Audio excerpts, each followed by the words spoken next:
Okay, hello everybody. So welcome to the Linax webinar today. My name is Marco Carloni, and it looks like we have quite a few people in that are attending. So I'd like to thank you all for attending, and we're just going to jump right into this. So before we start, just let everybody know that the meeting is being recorded. So what we'll do, and also I'd like to introduce my colleague Quinn Bartlett, who's along with me. And so what we'll do is I'll just have I'll share my screen and we'll get started, and then we'll have a short little presentation, and then we'll jump into our demonstration. If you have any questions, please use the Q&A, and then Quinn's going to monitor that, and then he can either, if it's an important question, and then he can either interrupt me and I can answer it right then and there, or we can wait until after the demos are finished. So I'm going to go ahead and share my screen.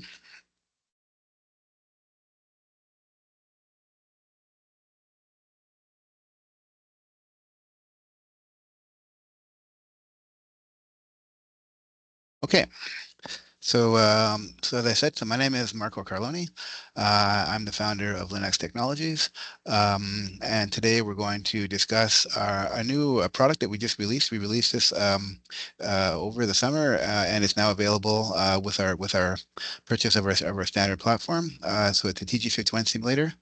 So it's a little bit different than the simulator or Linax simulator. So they go together, but this really is the simulation of the process by which we calibrate the Linax beam. And what the simulator does, it allows you to go through all the steps that you would do when you're going through a standard TG51 procedure for a photon beam. And so we'll talk about that today and how this fits in with our our linear accelerator simulator. So just a little bit of a preamble before we get started. Linac Technologies, we make we do simulation training. That's the business that we're in. So simulation training. Just the reasons why we do this. I mean, this provides it's kind of a low cost, scalable, safe beamline access to linear accelerators. It's easy to access the simulator. It's easier to access it than a real linear accelerator for training. Provides consistent training. It also reduces the training time that you need for training, and it's more engaging. And so the training can be done in a kind of a pressure-free environment. It's a web-based tool, so it's available anywhere, so it's easy to distribute, and it allows you to kind of learn things in a little bit different way, and maybe things that you wouldn't necessarily learn on a real machine because you can do things that you wouldn't do in a real machine. So our platform has three components to it. We have our Linax simulator, which is which simulates how the machine works. So our simulator is a beamline simulator. So it simulates how the machine operates, so the components of it, so that things like the waveguide, the bending magnet, the high voltage, and so on. And the output of the simulator is a a photon beam that you'd measure in a water tank. So it really is kind of like a beam model, but it's a beam model of the whole machine. And so how you'd model a photon beam is by modeling the physics of how the beam is made in the simulator. So it's a beamline simulator as opposed to like a 3D simulator of how the machine interacts with the patient or so on. So along with our platform, we also have lots of training materials because we recognize that there's not a lot of availability of materials to learn about linear accelerators and how they work. So we have essentially like an online textbook with quizzes and labs and all sorts of resources to help people train. And because many people use this in kind of a learning environment, we also have a learning management system, which is designed for institutions, and it makes it easier for the institutions to, set up a course with a class and some students, and for the instructors to monitor things like progress through the training and like quiz results and so on. So this all comes together in our platform. But today what we're going to do is we're going to introduce a new part of our platform, which is our TG51 simulator. So this is as I said before, what this does is it simulates the process of calibrating a linear accelerator, and it allows you to go through all this, pretty much the same steps as you would doing this in real life in the clinic. And so we'll get into this as part of the simulation. So why use our platform? So our platform is, it's a central location. It's web based. You don't have to worry about things like security or any kind of IT issues. We have lots of training materials, and you don't have to really rely on any clinical resources. What we do is we build all the course materials for you, and we make it easier for you to teach and manage your in-house training. So essentially, we kind of make it easier for institutions to train in this area without having to build everything themselves. So the benefits of training of simulation training are you provide much more consistent training as you can with a real machine because and this has been shown, people have studied this, that with simulation training the consistency of training is much improved. You can reduce the overall the training time that you need to teach things. It can be accessible anywhere, and then and we can make this scalable to any class size. And so your classes can be a few people, or they can be tens, or even tens of people, or more than that. And so where people have used our training platform is in residency quality assurance rotations, teaching graduate courses. We offer a training class for service engineers who are learning how to repair Linux, and that includes both the actual the training material themselves and also continuing education for regulatory purposes, and also just for people who want to learn better how to troubleshoot their Linux accelerators in terms of any problems or quality assurance problems that come up with it. So that's kind of the background of the simulator and our platform. And so what we want to talk about is our TG51 simulator. So I'll start by doing a quick overview of the Simac simulator. Then I'll introduce the TG51 simulator. And then essentially kind of explain, how this is going to work together, because again, these are we're simulating two different things. One's a Linux simulator, one's a simulator of a quality assurance device, but they work together, obviously. So our vision for how we want to make this to work together, and then a little bit of a sneak peek of the future directions of Simac and how we want to take this. So I'm going to go ahead and I'm going to start the simulator now. So I have this working. So can you can all see my the simulator screen here. So this is our platform. So it's a web-based platform. If you go to linax.ca, so here's the home page over here. It's just you just type in linax.ca. It's web environment. You can access this anywhere in the world. And our simulator, you access this through the menu over here. So Simac, then you go to our Simac 2 simulator, which is again, this is our beamline simulator. So this simulator here was designed to really allow people to understand how the radiation beam gets made. What we do is we simulate the components of the Linac, the components that make the radiation beam, and you can change the different components, and the output of the simulation is the values of some of the properties of the machine, and then also what the properties of the photon beam are. So for those of you who haven't seen the simulator, the simulator has certain components. We have this is kind of an overview of the whole simulator. We simulate a kind of a standing wave linear accelerator with a 270-degree bending magnet, and that's powered by a klystron. So very much like a variant simulator. And what we did was, in order to kind of make it easier to understand how the simulator is working and kind of get the information across in a simple way, was we used this kind of interface where we have these kind of numbers over here. So these numbers here all represent different components of the machine. So this over here represents the bending magnet current that we applied, or there's also over here, we have the grid voltage on the gun. So when you hover over them, you can kind of see what they are. So this represents the high voltage on the gun and so on. And if you want to change things, we have the numbers over here that you can change. What this allows the user to do is to really simulate different ways and the machine is configured to make its beam. So this over here is we've configured a 6 MV machine, and so we see that the output of the accelerator is an electron beam that has just about 6 MeV. Then the energy striking the target is also about 6 MeV. We have a certain target current, and that produces a certain dose rate, and which is in centigrade per minute. And I'll explain a little bit about the relationship between dose rate and MUs per minute in a second. So this is kind of the high level. What you can do is you can kind of configure things. You can then go through the simulator and you can save states, and you can come back to them later. So here's a number of states that I've saved with different bending magnet settings, but with the flattening filters, they're flattening filter free, and so on. And you can then you can pull these up later, and I'll show you later on some different states that I've done. So then you have different sections of the machine. So we have this is like the high voltage section. And so this is kind of the section that maybe some of the service engineers would be interested in. So you can see kind of the waveform. So here's the waveform of the klystron pulse voltage and current. Then you see some waveforms of RF power and so on. So then this is more for the service engineers. But then as we get kind of over here, we have also we simulate the gun's operating point and some of the beam optics.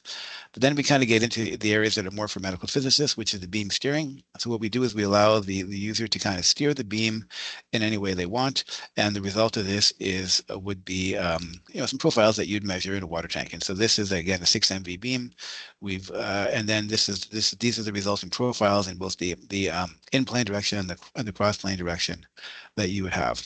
And so in order to make it interesting, we can steer the beam, we can steer it off, or we can introduce maybe some sort of an error. So if I can introduce a gun error over here and simulate the beam being a little bit asymmetric because the electron beam is not originating from the center of the target. It's originating from slightly off axis, and what this will do is it'll introduce a misalignment of the electron beam with the targeted flattening filter, which will then produce an asymmetry. So I just a little 0.5 millimeter error here in the radial direction produces an asymmetry over here, and on the in the in plane direction, and you see over here some of the value we calculate what the values of the symmetry would be at different depths.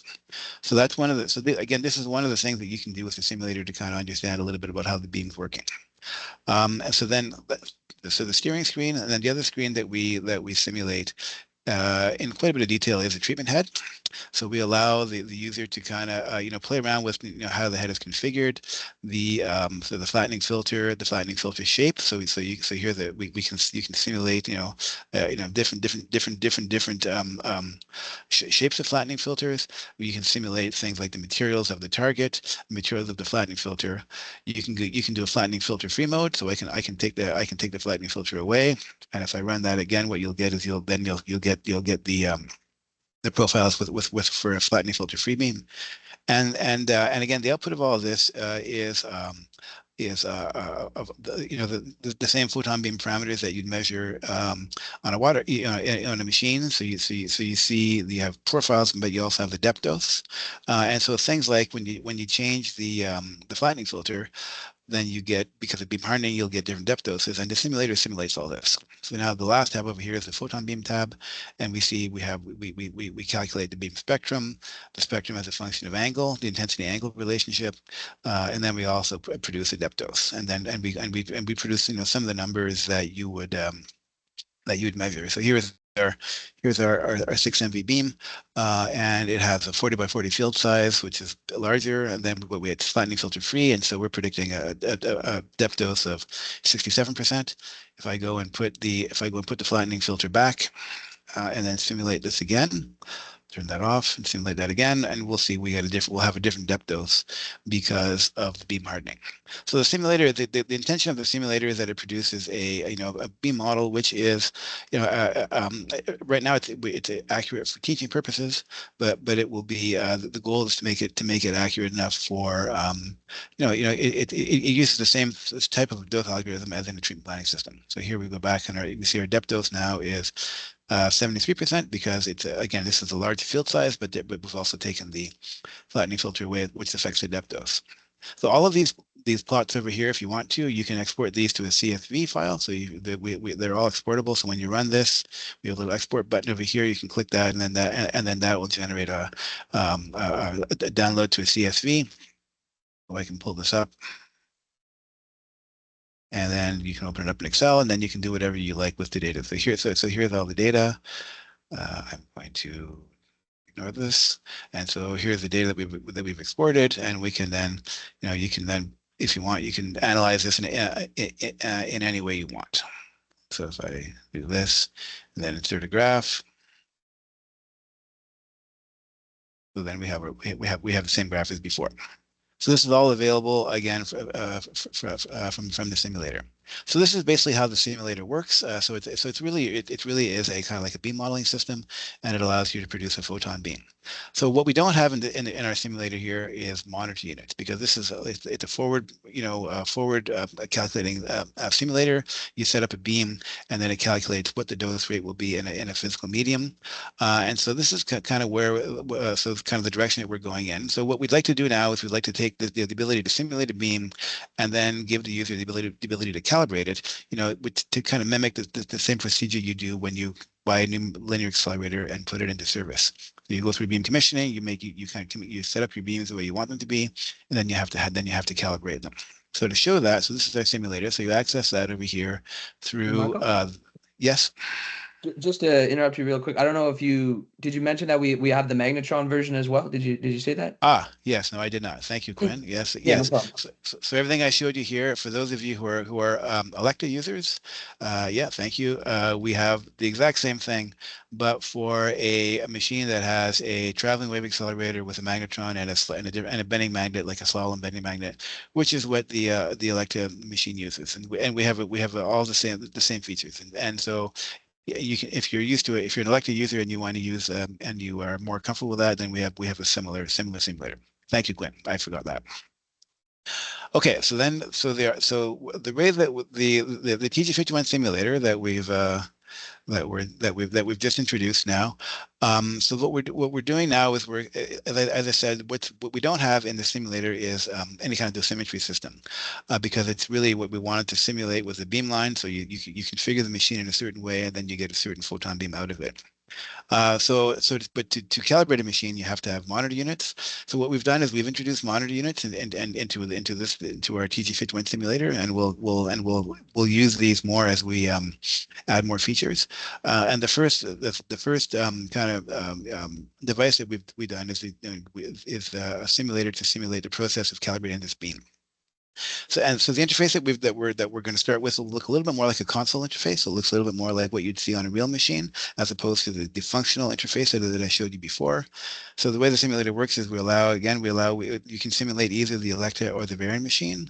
So I'll go to the Electa machine over here, just to emphasize that we have this. So then we kind of give some again, just a little bit more like a console interface.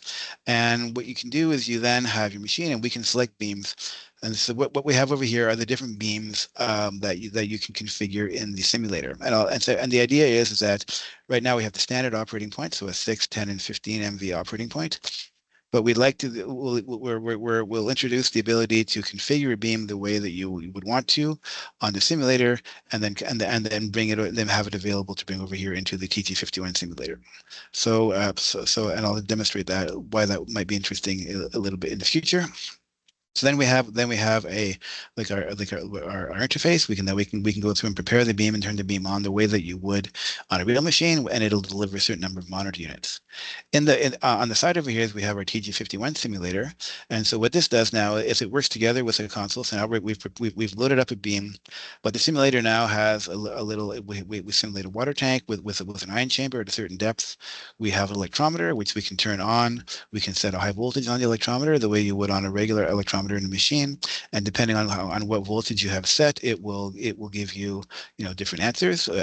Because we simulate the polarity effect and the ion recombination effect. So I'll just go to 300 volts, and then quite easily you can kind of our simulator allows you to it allows you to change the SSD, but we've kind of made this a little simpler. You can kind of drag and drop, and you have a little arrow here. You drag this. So I'll set this to SSD of 100. And what I'm going to do is I'm going to go back to the console, and I'm going to prepare the beam. Now the machine is kind of like a real machine. The machine is configuring itself in order to get ready to deliver the beam and the energy that we selected. So I've selected a 6 MV point, dose rate of 400 MV per minute, and we're going to deliver 100 monitor units. And so now that's configured. So I'll turn the beam on over here, and then if I go to the screen, the calibration screen, we see that our ion chamber now is collecting charge. So it's accumulating charge the way you would on a real machine. I can move the sign chamber around, and I'll show that in a minute. And then it reports that. And then what it does is it also shows you what the depth dose would be, how you measured that. So you can kind of click on this and you can see here's the depth dose that we measure. You can shift the depth dose to so to go from depth ionization to depth dose the same way as you would when you're calibrating a machine. And then you get your number over here. We have a TG51 form which you can then use, and then you can use this to then go through and actually do the TG51 calculation, in the same way that you would on a real machine. And I'll do this in a second. So again, so what I did over here is I did the process where you would go and say before you start, you need to measure your beam quality. So we've measured our depth ionization curve, which I'm going to shift and then convert to depth dose. So we see, so then we get our beam qualifier. So that the depth dose is around 67% for a beam, which is what you'd expect for a 6 MV beam. And then in our TG51 form, we can go through here and we can go and look up the we can choose a different a different ion chamber. So I've chosen an ND2571 chamber, which is what we have configured. And then I can go in, so we have an NDW value for that.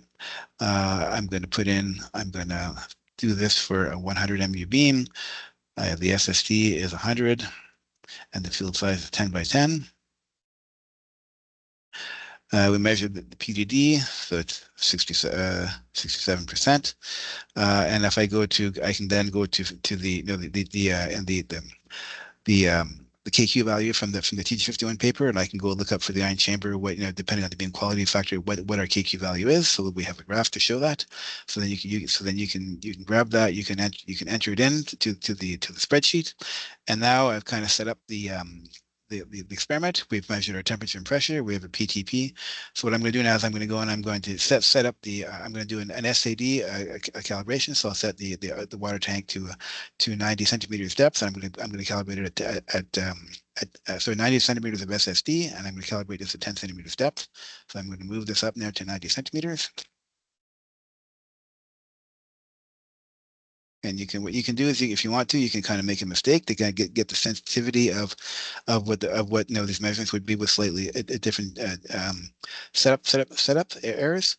We can move the ion chamber around if you want. We can just kind of drag it in any place you want to be. So I'm going to set it at the center, and I'm going to set it at a depth of a depth of 10 centimeters. So this is 9.9. So I can try to make it a little bit lower. So to get at the right place, and so just the same way as you do on a real machine, you kind of have to set this up. And there's 10, so that's pretty close. This could be a little bit not quite the center here. Move this way. Okay, so that's pretty close. That's our setup. I've got 300 volts on my electrometer. I'm going to go back to the console, and I'm going to prepare the beam again. And I'm going to then do the first measurement, and you'll see that the current that I measure for this will be different because I have a different SAD. So the beam is closer, or the phantom is closer to the machine. So the amount of charge that we collect will increase. So I turn this on, beam on, and then I go back to the screen. And so now we're measuring up again. 300 from electrometer, and when we get to the 100 MUs, it'll stop, and then I can just the same way as we do a normal TG51 calibration. We can then record that number. So here we have 12. So I open my form. I go into the SSD. So this is at 90 centimeters. Ion chamber depth is 10, and at 100 at the plus 100 bias, I have 12.168. Now I'm going to set the voltage to minus 300. Go back to the console. I'm going to prepare the beam. So again, the idea with this is that it's a realistic simulator that simulates really all the steps that you do in a TG51 process, and it also allows you to make mistakes. And so we put a lot of effort into this, and so we don't kind of correct any kind of mistake that the user would make. So if you set it up the SSD at the wrong value, you'd get an incorrect result. If you had the wrong polarity on your electrometer, you get the wrong result, just like you can do in a real TG51 simulation. And now I've got a negative voltage, so and so now I get a different number. So I open up my form again, minus 12.14, minus 12.154, and now I enter it. I put in the positive reading, and so as soon as I enter that, it calculates my p polarity factor, so it's 0.999. And so now I'm going to go in. So now I'm going to go in and do the p ion factor. We'll calculate that. So I'll put this at half voltage. Go back and again prepare the beam, and then now we'll get the last measurement. And so when we enter this into our spreadsheet, it'll calculate all the correction factors. So the polarity effect, the ion recombination effect, pressure, temperature, and what we'll do is it'll come up with an actual calibration factor, which we can then calibrate the beam with. So I'm going to turn the beam on, go back to my screen over here. So now we'll get a different number because I've applied a different voltage to the electrometer. And so 12.128. So at 50% bias voltage, we have 12.128, and then the 100% was 12.168. The ion recombination effect is 1.003, and the dose to water. So this is giving me a very bad calibration factor, 0.577. So the TMR for this beam is 0.78, and so which means that our dose to MUs for this beam is terrible because it's a new beam. It's never been calibrated before as 0.74. So what I can then do now is I can say, okay, now I'm going to go into our service mode, and so we've delivered 100 MUs, and we measured. Hold on, I get the number again. We measured 74 centigrade. So I go to the service mode. We measured 74 centigrade. And then I can set my reference value. So now I'm setting a new dose reference value. And so this is our dose calibration factor. So if I go back to the console now, and I prepare the beam again, and then run this again, it will get a different number of MUs because we've calibrated the beam differently.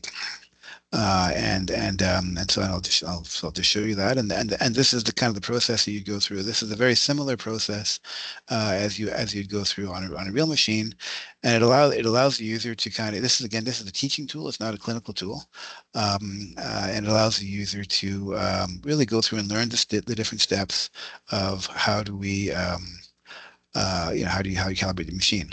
So I see I forgot to turn the electrometer to 100 to 300 volts to get the actual output. So so this will be so I can do this. So yeah, so here we go. So now I'm getting a much different number, 16.389. I'll go through to my form and I'll enter it over here. So that's at the 50% voltage. 16.389. What I'll do is I will set this to 300. Go through and then I'll prepare this again. I'll just do two more measurements. It takes a little while, but just to show you that we actually will get a different dose calibration factor, and again go through this, which is what you do when you calibrate the machine in real life. So just two more measurements, and then we can enter that. But again, the idea for this is that it allows you to, as you're if you're a student learning about this for the first time, and you're reading a paper, it's sometimes it's nice to see things demonstrated as you're reading, so you can kind of go through and see the different effects. So this kind of shows you what that would be. Okay, so now we're here. So 16.444. So that's our 100% voltage. So I'm going to enter the numbers here. 16.444 here.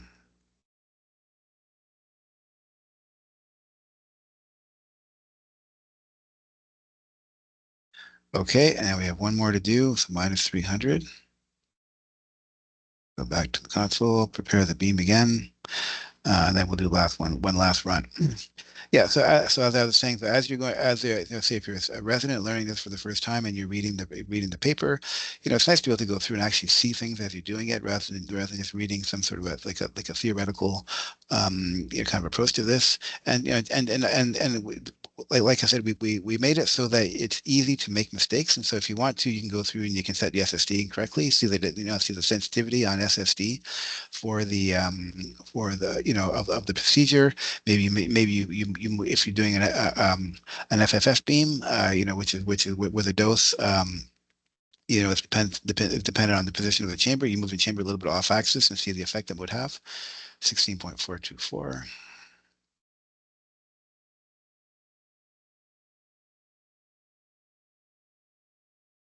Okay, so now that's that.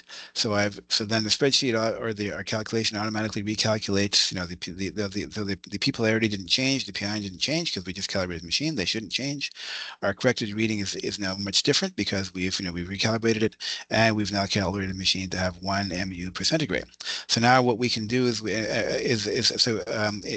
we'd like to do is now you take this, you apply this to this beam, and now what you've done is we have a beam that we've created in our simulator, and you've actually applied that a calibration factor to it. And now if you use that beam for something like say like irradiating a phantom or doing some other experiment, and you programmed a certain number of monitor units, then that would deliver a certain dose, just like you would on a real machine. So the idea is that we use the simulator here, and then going back to our, our simulator, is we then you, when, so we now we have the ability to calibrate this beam, or we've built that. Now we can go through and we can kind of define any beam that we want, and then we can apply like a calibration factor, like you would on a real machine, during beam commissioning. And then you can then see how what that would do to some sort of clinical problem that you're solving.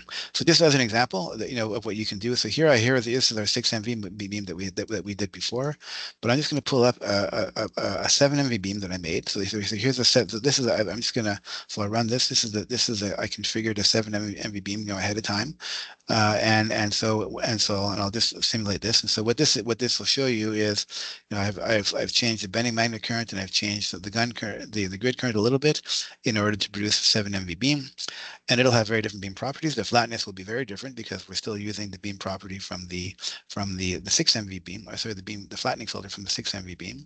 And so you'll see here that now that the beams are very different. So now we have a 7 MV beam, but if I go to the treatment head screen and I look at the profile over here, the beam profile now it's quite a bit different. It's looking a little bit like an FFF beam, and that's because this is a simulator, so I can configure the machine however I want.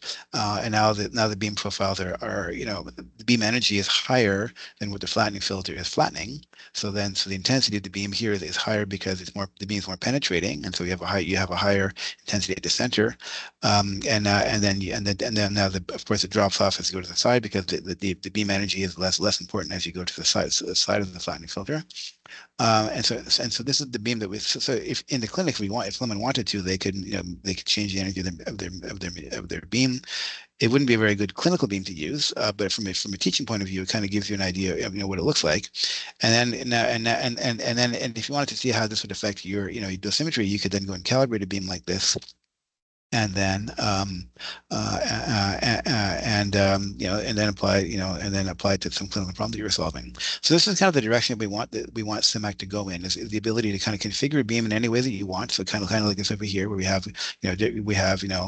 maybe a beam that's non-standard. Again, this because you can do the abnormal with the simulator, and then you can go through and then calibrate it the same way you would in a clinical procedure, and then use that in a clinical problem. So kind of the way that we're going here in the future, just to show you a bit of a sneak preview of how Simac is going to look like as we're moving forward.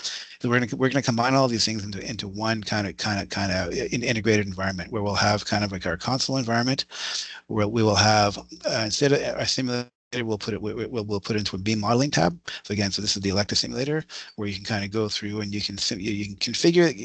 This is really, I like to think of this as a beam modeling process. In similar ways, doing in treatment planning systems, where you kind of instead of using an empirical model to simulate the beam, we use a physical model, and the output, of course, is the beam profiles and depth dose that you'd measure in a water tank. You can go through beam modeling process. We will introduce, so here's our phantoms. Our first phantom is the TG51 phantom, but I'd like to introduce, the ability to have any phantom, maybe a user-defined phantom, like some sort of a cube or even like a DICOM import of a CT data set. Again, that's in the future. We haven't built that yet, but we'd like to do that.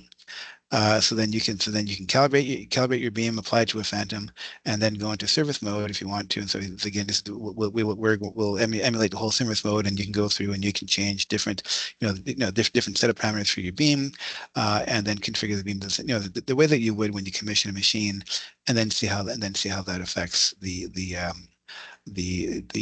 dosimetry that you do in your phantoms. These phantoms over here. So this is kind of the direction that we're going in for now. We haven't built this yet. So that's to say we're going to release a new version of Simac probably in the winter sometime. And this is what we'll do is we're going to integrate some of these features together. So that is pretty much what I have for the simulator over here. So again, this is our TG51 simulator. I'll just bring it back up again.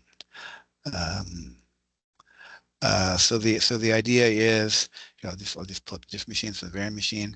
And the variant machine over here, when you go to service mode, you get the end interface that looks more like the variant service mode interface. So again, the main things is we have a kind of like more like a machine console interface. You can select beams that you would have configured in the simulator from before, and then go through the process, a similar process as you would in a TG51, kind of calibration environment, make the same sorts of measurements as you would, and then actually calibrate the beam. So this is where we're at now. If you're interested in this, it's available with our kind of our standard packages. We're just adding this to the feature. It's not something that we're selling independently. It's the same price as before. And as we add new features, we'll always do that. We'll always include them in our standard package. So that's pretty much what I have now. If there's any questions, you're welcome to ask me directly, or you can put them in the chat, and then Quinn can read them to me. And that's where right now. Are there any questions? I'd be happy to answer anything. Anything in the chat? We said one in the chat just about I answered it, just Reem asked if we are only working for photons now, and so just for the whole group, yeah, we just simulate photons now. Yeah, we haven't built. We don't have an electron simulator. Electron beams are actually a lot harder to simulate than a photon beam. So our kind of like the secret sauce of our simulator is really how we convert an electron beam that the accelerator makes as it strikes a target, and how that's converted to a photon beam. And the model that we used, which is explained in our courses, and it's again, there's no secrets here. The photon beam model that we use the theory for it is all in our courses, but it's an analytic model, but it works very, very well. And we've compared it against Monte Carlo, and it's quite accurate, and it's a fast way to convert an electron beam to a photon beam. And then we calculate dose by doing a similar dose calculation as in a treatment planning system, where we do like a kernel convolution. Electron beams, there isn't a similar physical model that we can use. And so to do electron beam, we'd have to basically do a Monte Carlo or something like that. And it is in our roadmaps, but it's not in the near roadmap. It's kind of in the far roadmaps. Someday we would like to do that to have a complete picture, but we just don't have it yet. But we have been asked that a lot. And then Jamie's asking us a question. I would assume you're going to add a 2D array to the phantom mix. Yes. What we'd like to be able to do is we'd like to be able to essentially in our phantoms over here. So going back to the future, in the phantoms, you have a pull down of different types of phantoms, and we'd like to simulate all the phantoms that you would in a normal QA environment. So here we have a TG51 phantom. The next one, what we'd like to do is have a similar kind of like an annual water tank phantom. That's kind of the next one what we'll do, where you can simulate, say, a phantom that's not level, and how that affects your results. But yeah, we'd like to also have like a 2D array, so you can see the whole profile together, and then other phantoms as well, like similar standard phantoms that you'd buy from the main QA device manufacturers. And also a user-defined phantom. So let users define their own phantoms, so that you can do your own experiments. So we'd like to do that. We're not there yet, but that's clear in the direction. Thanks. Yeah, but thanks for that question. Yeah, thanks, Jamie. Nice to see you. And that's the only questions we have in the chat right now. If anyone else had anything else. Okay. Yeah, feel free to speak up. Or if oh, Um, yeah, I was just gonna say I'm gonna put in the chat just a link to um my Calendly, where if anyone would like, a personal demo or a bigger demo for the team or anything like that, you can obviously book that there. And I also did put the website link in the chat.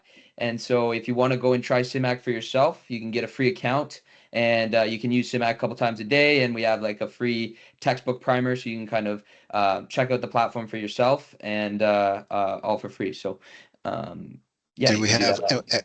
and we have so in our environment here, we have some labs that are also part of the free package as well. So it's not the simulator, but it's kind of a lab where to kind of you can simulate certain processes, and so that's also part of the free package. So there's quite a bit on the free package, and so yeah, so please do that if you're interested.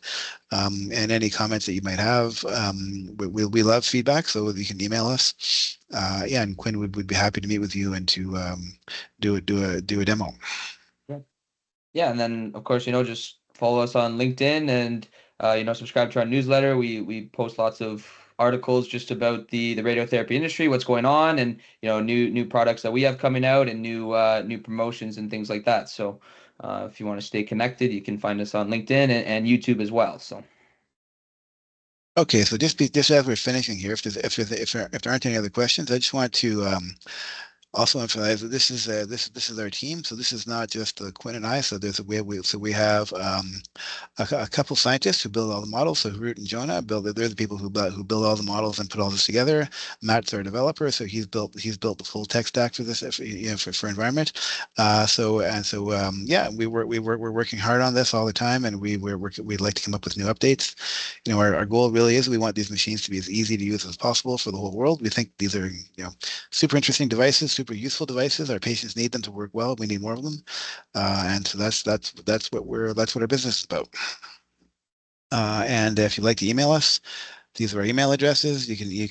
So that's my email is over here, marco@linux.ca, quinn@linux.ca, or you can email learning at linux.ca or linuxtechnologies.com. If there's any, are there any last questions, any burning questions from anybody? Otherwise, we're happy to give you guys back a bit of time before the end of the webinar.